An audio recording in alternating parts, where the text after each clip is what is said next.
Gentlemen, once more, that the combination of what you're talking about and improvising can best be demonstrated, I think, by listening to one of the greatest of all time, Duke Ellington. Duke Ellington wrote for people in his orchestra. He composed the music with certain individuals in mind, and also with the whole group in mind. So some of it doesn't sound very avant-garde what he plays, but if you listen to it very closely, I think that's probably the best example of somebody who sort of touched all bases, included improvisation, which makes a hell of a difference, Tom, all your life, or all your musical life, to me it seems like you've been involved in that golden area where different musics sort of touch and similarities, basic similarities between them. And once I saw you in New York with your bass player and drummer used to play with Lou Reed, and I know it seems like a lot of new wave musicians in New York idolize James Blood Ulmer and so forth. And what are your thoughts on these things, on those areas where music's emerged, and especially that concert? Yeah, well, it's incredible that the new wave, punk, all those musicians are aware of what's happening in music also, and you maybe wouldn't think it.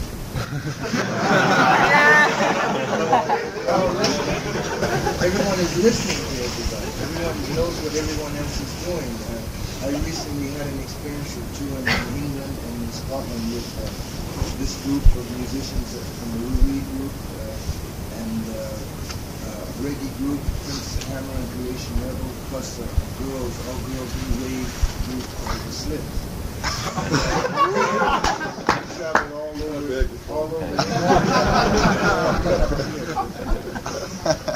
And we traveled all over. Now this is like playing audiences, man. Everybody with leather jackets on, and swastikas going to seek high.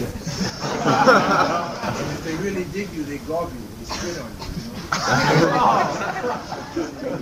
Gotta play bad there. And then I got a chance to meet a lot of the cats in Steel Pulse and different cats in reggae, which I like a lot because I feel reggae music is really tender, because I can tender quality, and also words are very to me important. But we did this tour, and it was all these different audiences. And it was important, like, for us to do that, people that had never heard them to experience what they're doing, and for the people that had never, for different audiences to have an experience of different types of music.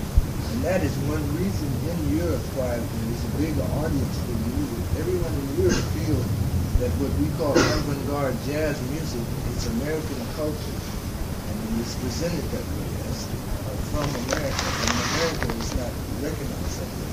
In Europe that it's recognized that way. And you have a big audience because they have programs where they have like a punk rock group, an ethnic group, contemporary, classic, and jazz group, all in the same program. So you have all these different audiences to experience the different music. So that's why it's a bigger audience, and it's been more presented to the people. Accessible to them to get to it. They've had an opportunity to hear a lot of different musicians that we have studied. Now that I trained musicians who play in Europe, I'm exposed to play here in Europe. I'd like to kind of embrace this in a non-giant fashion. That's something I think about. Sometimes when I'm listening to like the colors that get put out, it would get very out there, and it would get very respected. So, in a traditional jazz and emotional sense. And I'll listen to it, and sometimes I start trying to do it as something nice. It starts contrasting with a lot of other things. It starts getting flashes of music and creative spirit.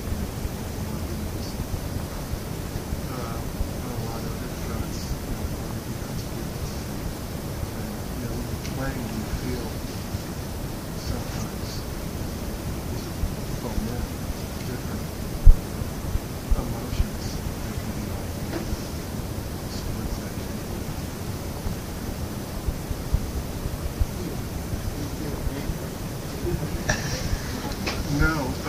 saying is that,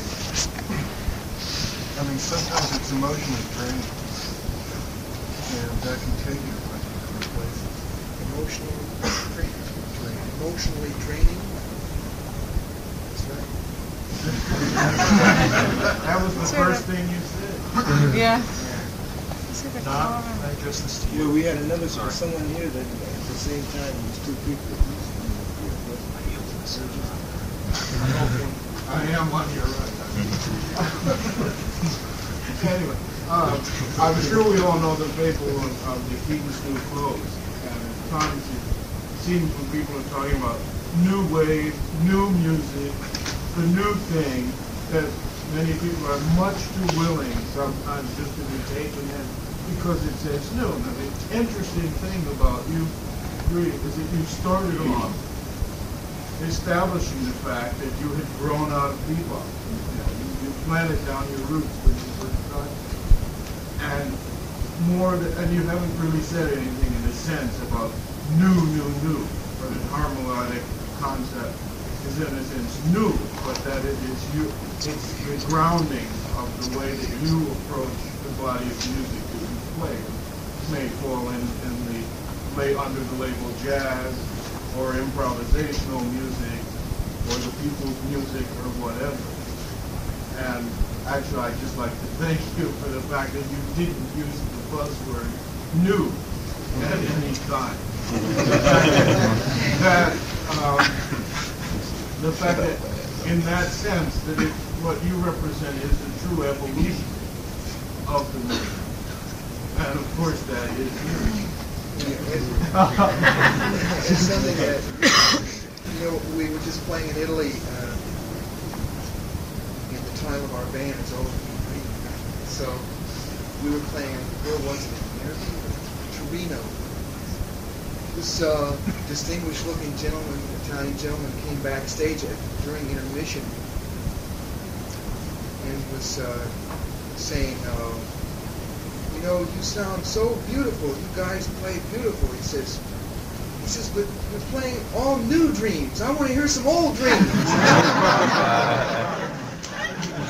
Back me up, man.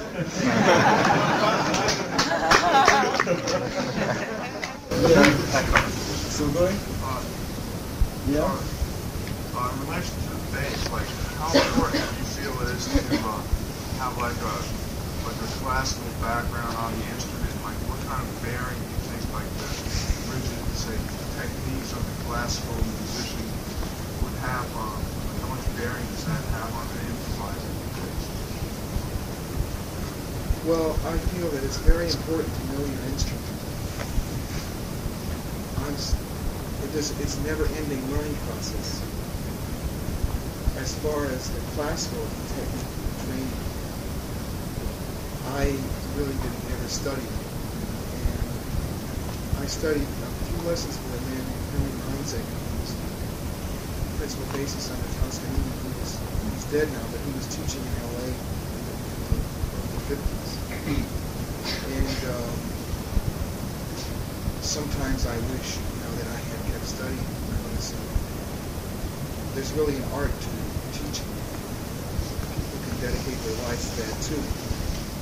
And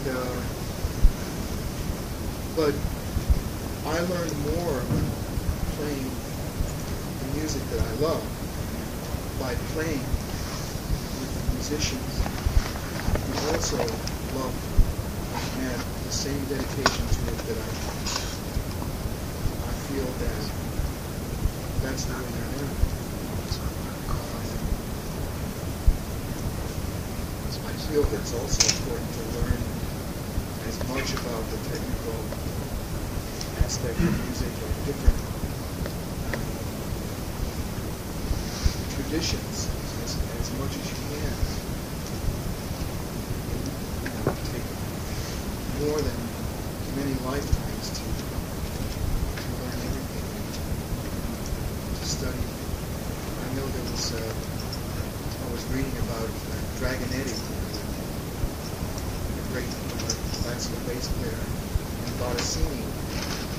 I would love to read more about them, their lives, their studies, their travels. there wasn't that much music written for the bass violin. Personally, I think it's the most beautiful instrument in the world. Well, can I ask you a question about your improvisation?